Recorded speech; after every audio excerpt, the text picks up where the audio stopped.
time for the best coverage of the top stories in sports. The Sports Wrap with Jason Page starts now. Welcome to this Wednesday edition of the show. So much to do over the next 60 minutes. Damon Bruce will pay us a visit. Sammy Arnell, by the way, is off today, so you won't see him on the show. Damon Bruce will be here, the host of Damon Bruce Plus over on YouTube, former Bay Area sports radio legend. We'll get some thoughts because there are 3 Bay Area sports teams that all have big stories going on around them. The Warriors just had their media day on Tuesday, and there's big news coming out of Golden State with regard to that team and sort of the composition of the team. Couple of moves that happen we'll get into. The Niners. Who's going to be the starting quarterback of that team? We'll talk about that because it could be Mac Jones. It could be Brock Purdy at this point. There's vultures basically swirling around in Santa Clara right now, just hoping that Mac Jones will get an opportunity to be the starter for that team going forward. And then there's the San Francisco Giants, who made a move on the managerial front that could lead to a bigger move on the managerial front. We'll talk about all that with Damon. Nick Ferguson drops by in 10 minutes as well. We'll get some thoughts with him on all things NFL, including the Broncos, as he is in Denver, the former NFL safety with the Broncos. But we start things out in baseball. And look, I mean, let's run through a wild day of wild card baseball on Tuesday and start with the Tigers, who get an amazing effort out of Tariq Skubal, 7 2/3, 14 strikeouts, 3 hits, the 1 earned run. Just a fantastic performance from your likely Cy Young Award winner in the American League, and the Tigers do just enough, and Will Vest is able to hang on for dear life in the 9th with a runner on 3rd and nobody out. The Guardians unable to get Jose Ramirez home, partly because of a base running error from Jose Ramirez, and the Guardians come up short in Game 1 of that series. Now, a lot of people would argue, hey, in a best of 3, the team that gets Game 1 has to be an overwhelming favorite. And while they are, after Tariq Skubal, the pitching becomes very muddy for the Tigers, and that means the Guardians are going to still have a shot in this series. Game 2 in that one today. By the time you see this show, you will likely know what already happened. The Yankees we'll get to in a moment. But first, some thoughts on the Cubs, who only get, 4+ innings out of Matthew Boyd, and then count on their bullpen, which did a terrific job. And the Cubs get a couple of home runs back-to-back, and they beat the Padres 3-1 in Game 1 of that National League Wild Card Series. But look, you cannot count on throwing starting pitchers out there for 4 1/3 innings and then asking your bullpen, to get the last 14 outs of a playoff game. It is not a tenable situation. You've got to push your starters deeper, which will get us into the Yankees coming up in just a couple of minutes here. Nick Pivetta was fantastic for the Padres in his 5 innings, but again, you turn it over to the bullpen and ask them to get 12 outs. I say this all the time when we have David Hartzma on the show. Bullpen guys are bullpen guys for a reason. They're failed starters. It's Russian roulette. In the baseball sense, to sit there and ask your bullpen to get all those outs. We'll see what happens in Game 2 of that series. A full recap coming up on Thursday. David Ardsma will be here, former big league reliever, will hang out with us on the show. Then there's the Yankees. The Yankees, who thought that 1 run was going to be enough, apparently, when Anthony Volpe hit a home run in the 2nd inning, and the Yankees had a 1-0 lead all the way to the 7th inning. And even 1 out into the 7th inning when Max Fried went out there and was fantastic for 6 1/3 innings of 4 hit ball. He walked 3, struck out 6, and at 102 pitches, Aaron Boone made the decision to go to his bullpen, that vaunted Yankee bullpen, wink, wink, nod, nod, that has struggled so much this season. And what do you get? You get Luke Weaver, who comes in and bombs. The Red Sox tack on another run in the 9th inning off David Bednar, and they take Game 1 from the Yankees, and a fantastic game from Garrett Crochet, who got the extra inning. Max Fried went, 6 1/3. Garrett Crochet went 7 2/3. Max Fried threw 102 pitches. Alex Cora pushed Crochet to 117. If the Yankees get that extra inning out of Max Fried, do they win this game? It's a very fair question to ask of Aaron Boone, who says he has no regrets. But yet again, he was outmanaged by Alex Cora in this game. And what is it with the decision not to play Jazz Chisholm? You got a guy who's 30-30 sitting on the bench in a best-of-3 playoff series? Like, what are we thinking here? The decisions continue to boggle the mind when it comes to Aaron Boone and the Yankees. I have said this all season long. I had hoped they would fail just because they need a new manager. They need somebody that knows how to manage within the game and not just be a nice guy and the good mom to the bad dad, good cop to the bad cop who's going to sit there and always coddle the players. The Yankees need something else. We'll see what they do if their offseason comes sooner than expected. And then the Dodgers and Shohei Ohtani yet again showing up on the biggest stage of all, the baseball postseason. 2 home runs as the Dodgers manhandle the Reds, just maul the Reds into submission 10-5. And look, if you had told Terry Francona you're going to score 5 runs in game 1 with Hunter Green on the mound in Los Angeles after you've struggled to score all season long, Terry Francona would have probably looked at you and said, yeah, we're going to win that game. We're going to win if we score 5 runs. Well, they didn't, because the Dodgers put up double that number.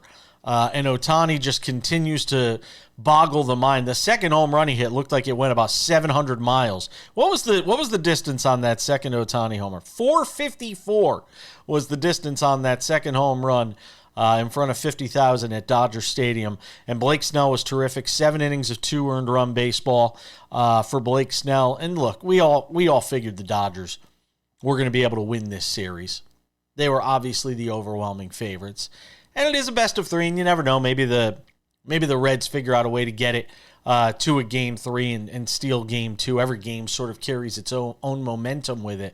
But 3 of these series, to me, excluding the Dodgers and the Reds, 3 of these series, the other 3 series, feel like they're all destined to go 3 games because they are that close in terms of the talent and the guys on these rosters. It just feels like all 3 of the other series are destined to go to 3 games. We'll see. May come back on Thursday, and I'll be completely wrong. Wouldn't be the first time. And again, David Aardsma on the show tomorrow, former big league reliever and closer, our guy, to talk about all of these series and where we go from here. Who knows? Maybe we'll be talking about some teams moving on and some teams moving on to the offseason.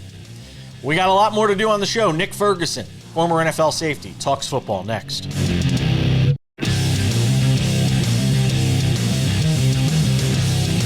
Welcome back to the show. Good to have you all with us.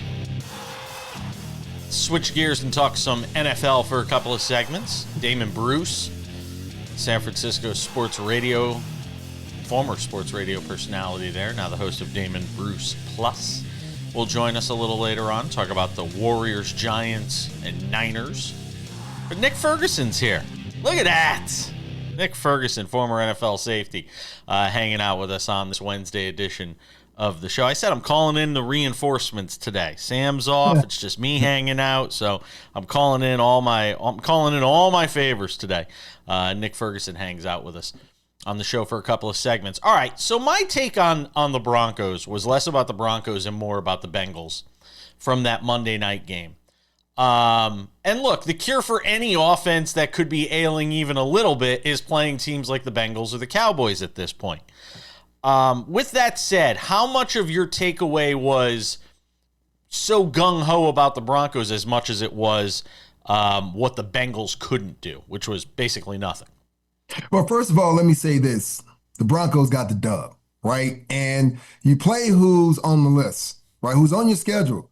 And teams go through injuries. It's not our fault that the Bengals had the biggest injury that they could have coming into the season, especially with all the money that they spent this offseason with Joe Burrow, and the Broncos just took full advantage of it. It's almost like playing with kids in a sandbox and being the larger kid and just taking your fair share of the toys. That's exactly what the Broncos did. Defensively, they did exactly what I anticipated that they would do. If you go back to December 2024 when these two teams played, the Broncos had 7 sacks on a better quarterback in Joe Burrow, but it was still one heck of a game because of Joe Burrow. But it tells you that your starting quarterback is not the most important player on the team. And I know it sounds crazy even saying it. Your best player, or the most important player rather, on your team is your backup quarterback. And you only find that out when your starting quarterback gets injured. And right now, looking at the body language of the Cincinnati Bengals players on both sides, especially Jamar Chase, you can see the frustration settling in. And remember, this past offseason, we saw Trey Hendrickson, arguably the best defensive player on the Bengals team, sitting out for most of the offseason because he felt that the organization did not really validate and appreciate his skill set. You know what's going to happen after this season? That player is going to be gone somewhere else. And I mean, if he wanted to come to another team, the Broncos will accept him with open arms. But this is a problem for the Cincinnati Bengals. And when Joe Burrow comes back, they're going to be so far in the back that they're not going to be able to catch up. Nick, the Broncos right now are the third highest favorites out of 4 teams in the division, as far as Vegas is concerned, to win the AFC West. So they're still clearly not getting the respect that the Chargers and even the Chiefs are at 2-2. Why is that? Well, it's because you have to earn it. I mean, we can't really look at what your personnel is, and we can't lean on national people to bloviate about how great the Broncos are going to be. This still is a game that has to be played on the field. And that's the thing that's happening in Broncos country. And you could say that it comes twofold because maybe sometimes Broncos fans overreact after a loss, but it's based on expectations. These are expectations some teams around the league would definitely want. I mean, just think about the Colorado Rockies. They would want someone to talk about them about doing something, but they don't get that type of conversation because they haven't proven time and time again that they can actually win. And then also look at how the Broncos lost 2 of their games against the Colts and against the Chargers. Last second field goals. So the mindset is that, you know what? Our defense is going to keep us in the game. We just have to be able to score at least 27 points a game. Is that not doable? Can I ask you something? If you're the Bengals, do you trade for Jameis Winston at this point? Do you trade? You have to do something. You can't just throw away the season. And right now, based on what this team looks like, with Jake Browning at quarterback, they're basically punting on the season, with which the talent they have seems almost unfathomable, unacceptable to do that to a fan base. If you are in that office with the GM and ownership, are you saying, all right, we can't sit here and wait around until the trade deadline another month when we're 3-5 at that point? We've got to go and do something now. Well, I mean, you had that conversation, but the Giants now have Jameis Winston's rights. So what is that going to cost you? Maybe a 4th rounder, maybe a 5th rounder. And you got to look at your roster and say, hey, listen, based on the money that we have in our offense and Joe Burrow, T. Higgins, and Jamar Chase, can we afford to give up draft capital, right? You have to think about it. But it's something to consider. And then you say, okay, well, looking at our division the way that it is, Baltimore is 1-3, and they're about to be 1-4 with Lamar Jackson out. Bringing in Winston, will that give us a true opportunity? Or are we just looking to bring him in to be 500? Or is it really going to change our fortune? Because the way that things look for me in that division right now is Mike Tomlin and Arthur Smith and Aaron Rodgers' division. That's what that is. But if you think bringing in Jameis Winston would help you win a couple of games, to be respectful, yeah, then maybe you do it. But let's be totally honest. That's not going to get you to the playoffs. And the damn show is not going to get you to the Super Bowl. No, but it buys you time while you wait to get Joe Burrow back, hopefully in December. I mean, isn't that the idea right now? It's just to tread water enough to be a factor and steal a wild card spot and then take your chances when you get into the playoffs in what feels like a season where if you just get into the playoffs, you're going to have a chance to win, because I'm not looking at Buffalo or Philadelphia as inevitable. Well, I don't even think the Bengals are going to get into the playoffs. They're not going to be in the conversation, because even if you were to go get Jameis, you're going to be so far back. Think about the other teams in the conference, not just the division that the Baltimore Ravens, Cincinnati Bengals and the Pittsburgh Steelers find themselves in. I mean, you're going to be so deep and so behind. I mean, you just talked about the Broncos who are now 2-2. You look at the Chargers, look at the Chiefs. Those three teams are going to be there. Then you look at some of the other teams. The Buffalo Bills are definitely going to be there as far as making a lot of noise. So you're asking yourself, well, if we're putting on our goggles and we're trying to look into the future, is that future telling us that, you know what, Jameis is going to win us several games? And I'm going to say the answer to that question is no. I mean, you'll look better offensively, but you're not going to win a lot of games. You know why? Your defense still sinks. Come on, JP. I don't disagree. Why am I going to give up draft capital for that? Why? Fifth round pick? Okay, you give up a 5th round pick, right? And you bring him in, but that doesn't necessarily mean you're going to win a lot of games because once again, your defense stinks. And Nick Ferguson knows a thing or two about defense. Former NFL safety's hanging out with us. We're going to do one more segment with him. Don't go anywhere.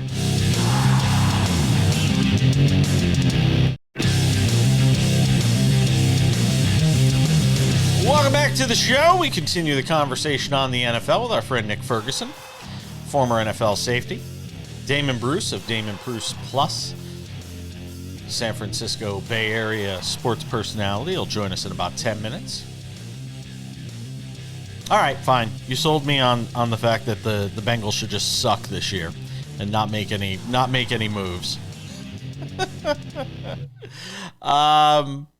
Are you buying that the Chiefs are back based on what you saw against the Ravens, or is this more about the Ravens? I think it's more about the Baltimore Ravens. And I have to tell you, man, since McDonald left to go to Seattle to be their head coach, that Baltimore Ravens defense looks unrecognizable. I mean, they're giving up so many yards, and I've never seen their secondary, right? I mean, just play so horrible. And this is a game of contact. And when you think about the old Baltimore Ravens, man, you think about so many historic players, Ray Lewis, Ed Reed, and the physicality that they normally bring to the game. I don't even see that anymore. They're unrecognizable, right? If this was my girlfriend, we would have to break up because I don't even know who you are anymore, right? And I would have to ask the question, who have you been hanging around? Who has influenced you? Because you look different. And then knowing as though Lamar Jackson has a hamstring injury. I mean, he's the oil that greased the engine for that particular team, and he's going to be out a couple of games. This is a huge problem for the Baltimore Ravens.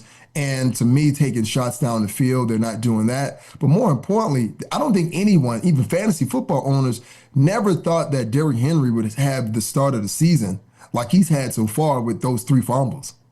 The Browns are going to Joe Flacco and moving away from him. Dylan Gabriel's going to be the starter now. We saw the Giants turn to Jackson Dart, and you're seeing these teams slowly start to figure out that, okay, the veteran option of Russell Wilson and Joe Flacco isn't going to be the answer for us. Give me a thought on Gabriel getting an opportunity, and does that mean Shedeur Sanders is one step closer to the field if Gabriel struggles? Yes, he is. And I look at Cleveland and how they screw this up, but we're talking about the Cleveland Browns, of course, and they've become used to screwing this up. Look at how many quarterbacks they've had over the years, but this is a situation where Joe Flacco should have never been in the mix. I mean, just not at all, because even though I know he helped them get to the playoffs against the Houston Texans, but it should have showed them, his skills are diminishing. And in this league, you need mobility. And giving Dylan Gabriel an opportunity, I mean, you drafted him for that purpose.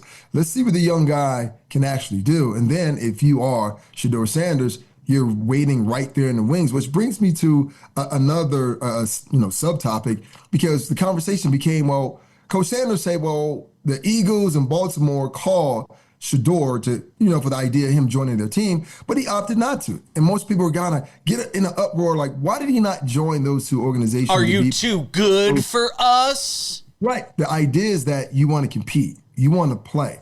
Going to Philly to sit behind Jalen Hurts, not going to happen. With the Baltimore Ravens, you had to wait till Lamar gets injured, and we've seen Tyler Huntley do that, before, and it really didn't work out well for him. So to me, now Shedeur has an opportunity. All it takes is for maybe an injury by Dylan Gabriel, or he doesn't play well, and then the Cleveland Browns are going to be like, well, we have to do something. And if the Cleveland Browns don't do anything and insert Shedeur Sanders, if Dylan Gabriel starts to struggle, then that tells you a lot about their front office and their ownership. How worried should Eagles fans be when, you get A.J. Brown sort of putting out these cryptic tweets or these cryptic social media posts for a team that's 4-0? And granted, it still has its warts, is not obviously a perfect team. How concerned should Eagles fans be right now about the A.J. Brown situation?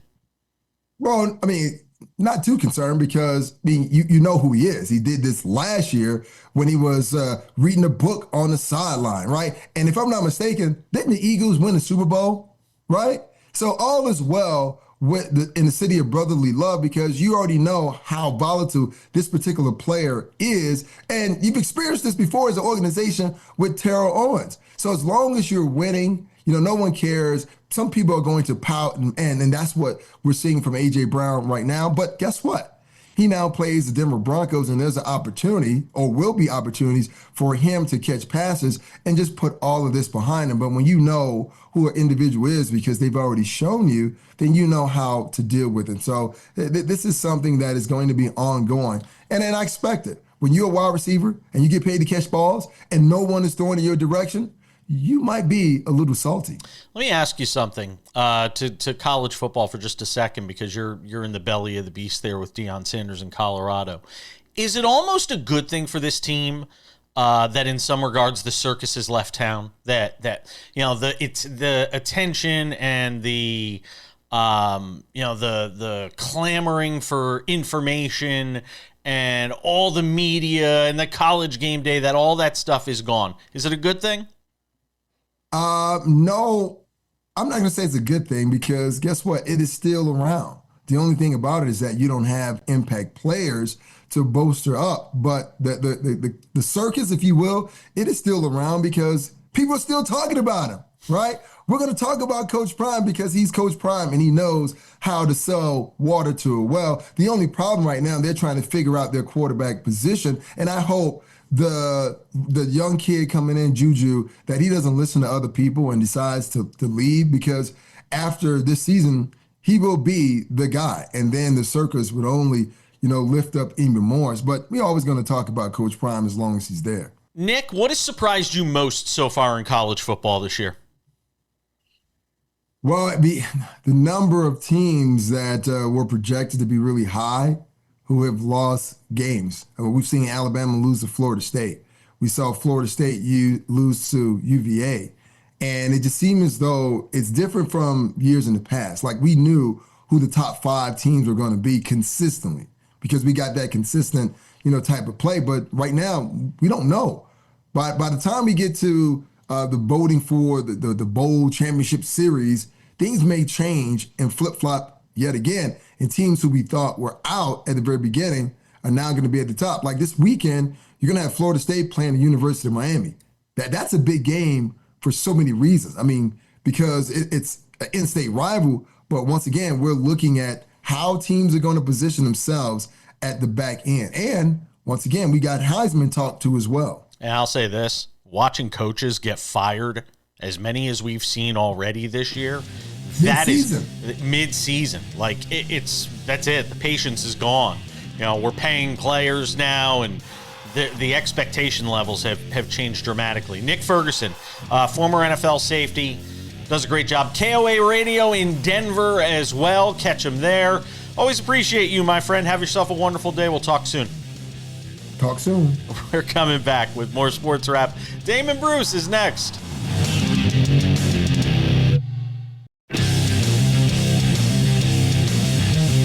Welcome back to this Wednesday edition of the show. Riding solo today, so I've invited some friends to hang out with me. Talk about a whole litany of things, including this guy. The one and only Damon Bruce. Damon Bruce Plus, YouTube, all your social media platforms. Every time I go on X, in the corner, Damon Bruce pops up. Damon Bruce is live. Damon Bruce is always live. All I'm telling you is you must be blessing that algorithm. So I thank you very much, Jason. I ask your entire audience to bless it along with YouTube. Come on over.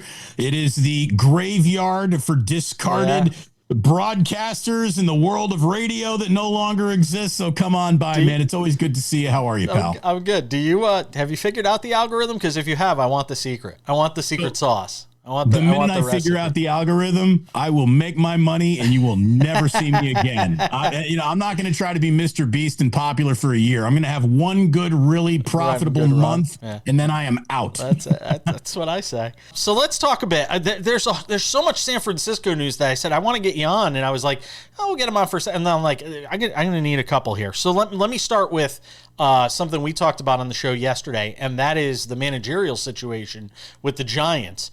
While there's postseason baseball going on, the Giants aren't taking part in it, but they could be taking part in a sweepstakes for Bruce Bochy, because on the same day Bob Melvin gets let go by the team, after a vote of confidence, by the way, from Buster Posey, good to see how much weight that carried, that they've decided now to let him go. And then later in that night, you get Bruce Bochy being let go by the Rangers, amicably split, it seems. And while they're offering him like an advisor role, I still think he wants to manage. Is it just a fait accompli at this point that he winds up back in San Francisco with Buster Posey? Find me a drug more powerful than nostalgia. You can't. It's the most powerful drug there is, man. And Bruce Bochy would bring a bucket of nostalgia back with him. And he's still very, very good at what he does. I don't think anybody handles a postseason bullpen better than Bruce Bochy. I think he's still got the touch. The touch that he lost at the end of his San Francisco run had an awful lot more to do with the talent that was no longer in the dugout with him than what Bruce was no longer capable of doing. The talent that's in that dugout right now, we can talk about the validity of it. I mean, is Bruce Bochy going to come back and wave a magic wand in a way that Bob Melvin couldn't to get this team into the postseason? I really don't know. Can I stop you? Can I stop you, though? Because here's what I'm going to say. Sure. If Terry Francona could get this Reds team into the playoffs, you're telling me there's not more talent on the San Francisco Giants than there is on the Cincinnati Reds? Come on. Hey, look, I know the Reds were kicking it around with the Cubs and the Brewers all year, but the National League West is pretty darn good too. And the Giants just could not keep pace with the Dodgers. They could not keep pace with the Padres, and they had trouble running, sidling up with the Diamondbacks, to be totally honest with you. So it was a bad year, a disappointing year. Posey made the big swing for Rafael Devers, and unfortunately, they didn't play very good baseball right after that trade, and they sort of drowned in that moment. They tried to tread water hard enough to get out of it, and it looked like about a month ago maybe they would, but they didn't. And I don't know how much of that is on actual Bob Melvin. And let me just say, when we're writing the all-time Who's a Good Guy book in baseball, Bob Melvin gets a chapter. This is a gentleman of the game. Bob didn't do anything wrong. He didn't have to go because he was bad for the product. But I do think that Sleepy Bob kind of became his personality, and underachieving has become the hallmark of his teams lately. The overachiever Bob Melvin has not been seen since he left Oakland. Didn't work out in San Diego, didn't work out in San Francisco. Two different teams, two teams with different payrolls, didn't really work out in either place. The sloppiness that we saw just in the last series, you had Jung-Hoo Lee throwing the ball in the stands with 2 outs. Oh, my God, I saw that. I know.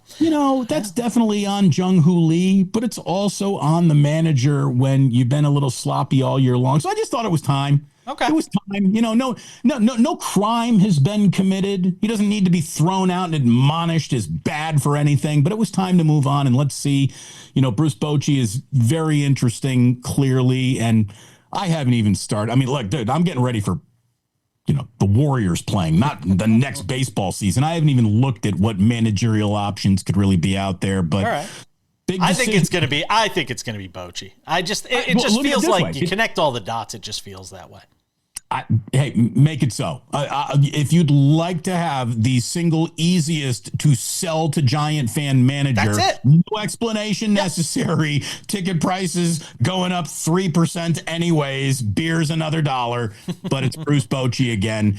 and it would play well to the audience for sure. I got 2.5 minutes left in this segment. I'm going to hold you over. I'm going to ask you about the 49ers. Kevin O'Connell or Kyle Shanahan? Kyle Shanahan. I'll take the guy who goes to Super Bowls. But I'm just saying in terms of getting the most out of whatever quarterback you want to throw into a system. I mean, we've seen Kevin O'Connell do it now with Sam Darnold and Carson Wentz and any other combination of guys, Kirk Cousins here and there. Hey, Sam Darnold was a first-round draft pick. Oh, but come on. Carson Wentz was a pretty good football player until he forgot how to play football. No, look, I think either way, you got a really good head coach. You got a little bit of a quarterback whisperer. I mean, look what's happened with Brock Purdy. Let's not forget some success that was actually found with C.J. Beathard and Nick Mullins and Jimmy Garoppolo. And, Mac Jones is 2-0 as a starter. Okay. In the NFL this year. Hold that. I think Kyle, it's easy to dismiss Kyle Shanahan the same way you could said, Phil hasn't won a major, and I don't know if he ever will. I think what we're looking at is Phil Mickelson before the first green jacket when we're looking at Kyle Shanahan. Hold that thought. More with Damon Bruce on the other side as we continue.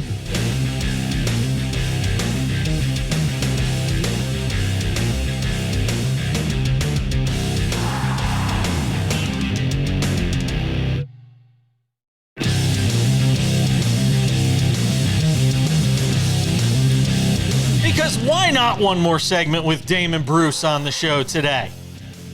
San Francisco sports media royalty. You like that? Ray Ratto's gonna burn down my apartment. Do I get a scepter with that? Do I even get a free ride on Muni with that? But thank you very much, Jason. Appreciate it. Ray Ratto's coming after me. How is Ray, by the way? You talk to him from time to time. I have not talked to Ray since our final show together. Are you kidding? He's just fallen off the face of the earth. No, Ray Ratto's like Ron Swanson from Parks and Recs. We were workplace adjacent associates more than we were co-hosts. I figured you would have talked to him at least a couple of times. He doesn't even return Stay my dry. text, which is, Stay dry. Honestly, that's the Ray I want. I want the glorious, beautiful a-hole that is Ray Ratto to be the truth. And he is that guy. Thank you. That just made my day.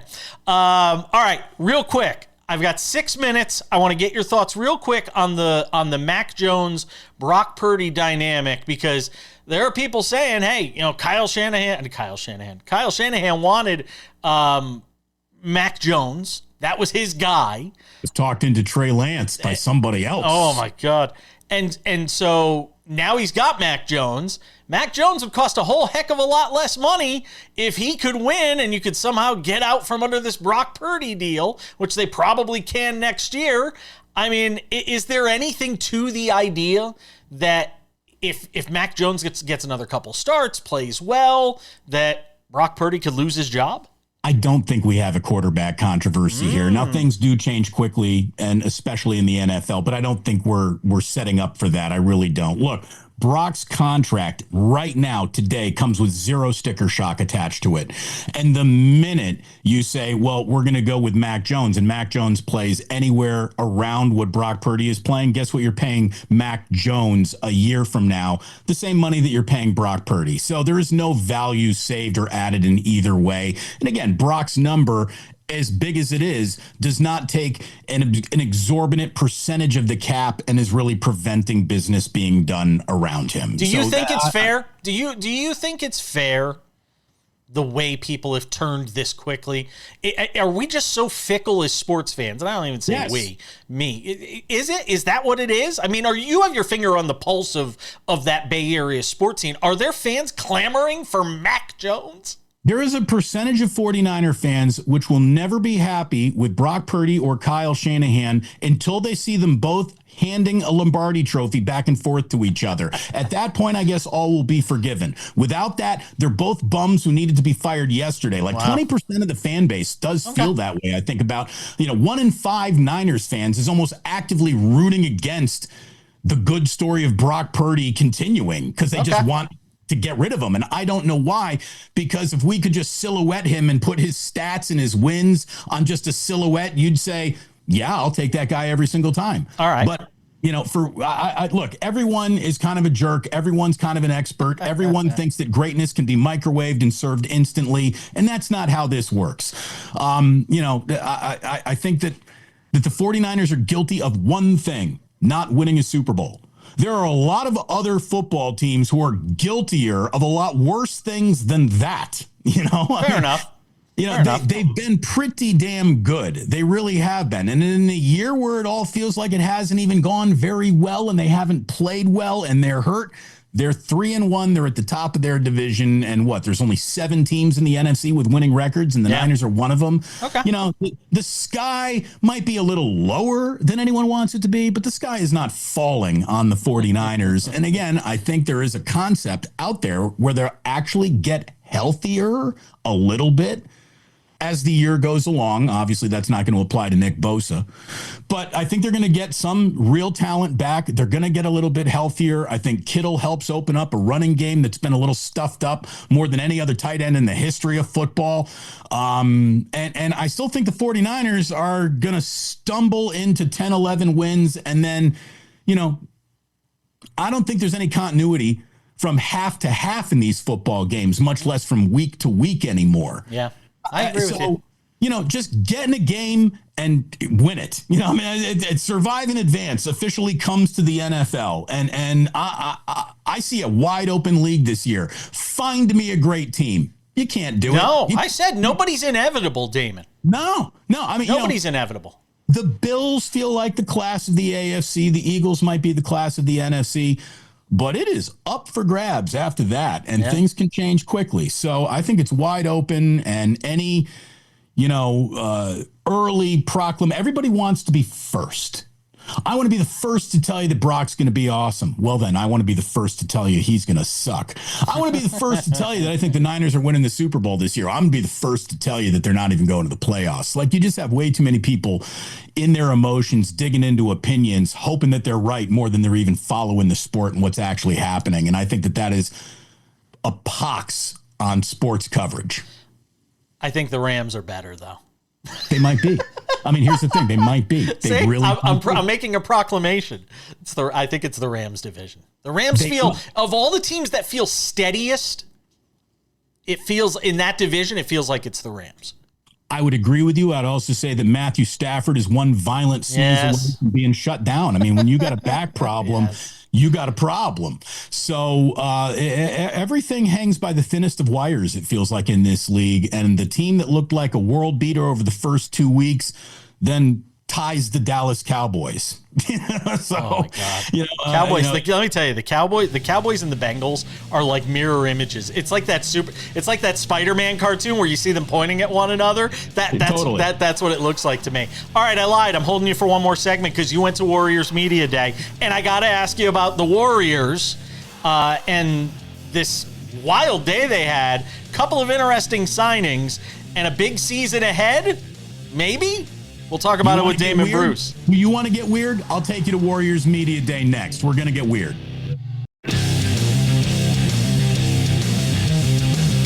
All right, I lied.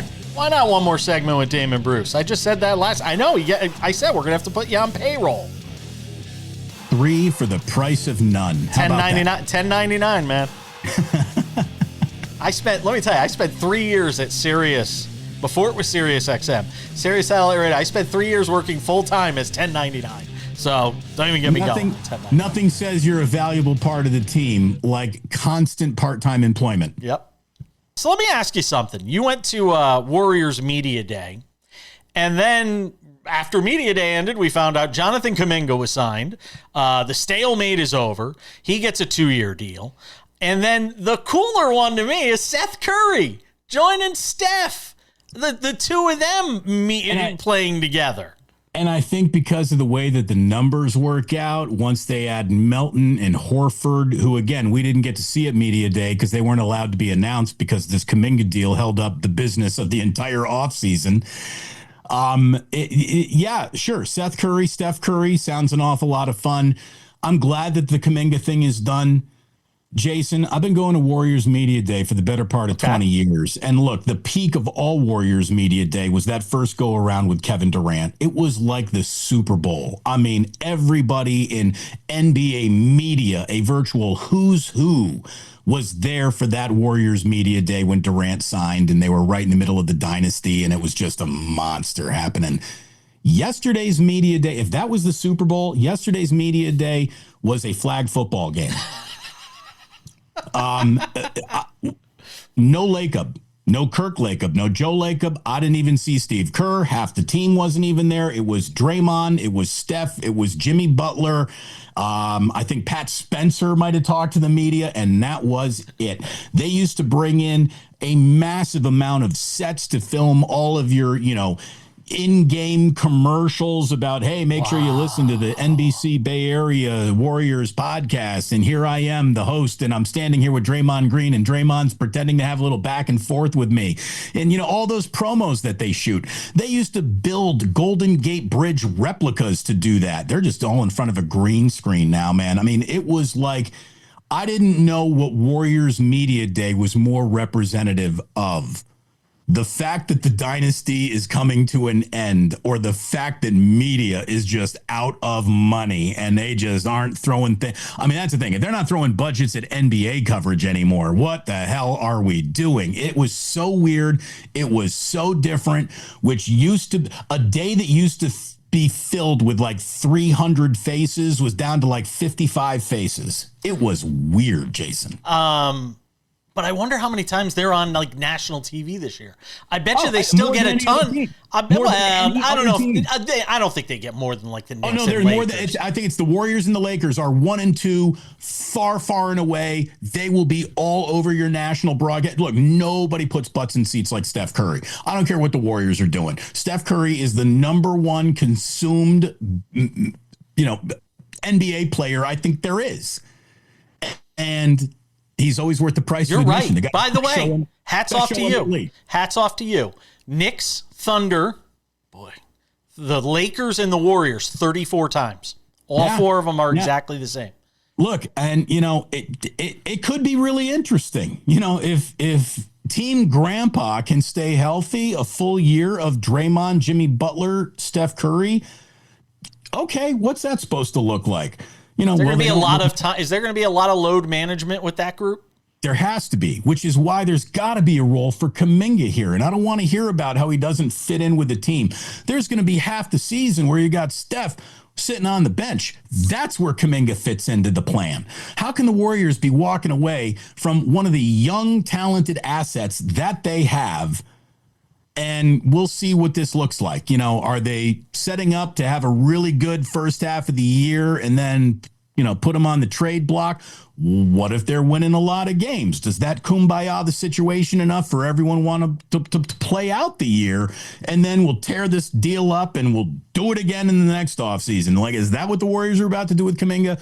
I really don't know. But I'm telling you, whatever, this has been a spectacular run for the Warriors. Agreed. How much longer it can keep going depends on how much you can get out of Steph Curry, Draymond Green, Jimmy Butler, and Al Horford. I mean, that is not a young basketball team, and this league favors youth more than any other league out there. So we'll see what the Warriors got. It should be interesting, but I don't think it's going to be a 5th championship for Steph and company. Do you still think Curry finishes his career as a Warrior? Yes, I do think that he believes that there's no amount of winning in another uniform that'll be more valuable to his legacy than remaining a career Warrior. I think Steph sees, the differences between him and LeBron, and that's the biggest one. Not a final run in the Hornets just for dear old dad. The Hornets are going to put him in the win column? How? They're probably not. Listen, I'm in the story. I'm in the story business, Damon. Here's the deal. If you are going to have the guts to do that, you need a time machine, and you should have done it 2 years ago. You know what, though? If you're selling $42 double tall cocktails at Chase Center, you better have Steph Curry hitting threes. Are they selling them to you? I'm not kidding, Jason. I believe you. $42 for a double tall whiskey Coke. $42. One cocktail. You're buying mine then when I come out there this year. That's a good deal. You're going to have a single, buddy. A single. Damon Bruce Plus. Catch him on YouTube, all your social media platforms. Thank you, friend. Thank you, brother. Bon voyage. That'll wrap it up for this Wednesday edition of the show. Thank you to Damon Bruce. Nick Ferguson, you for watching. Sammy Arnell is back tomorrow, as we all will be, for a Thursday edition of Sports Wrap. We'll see you then.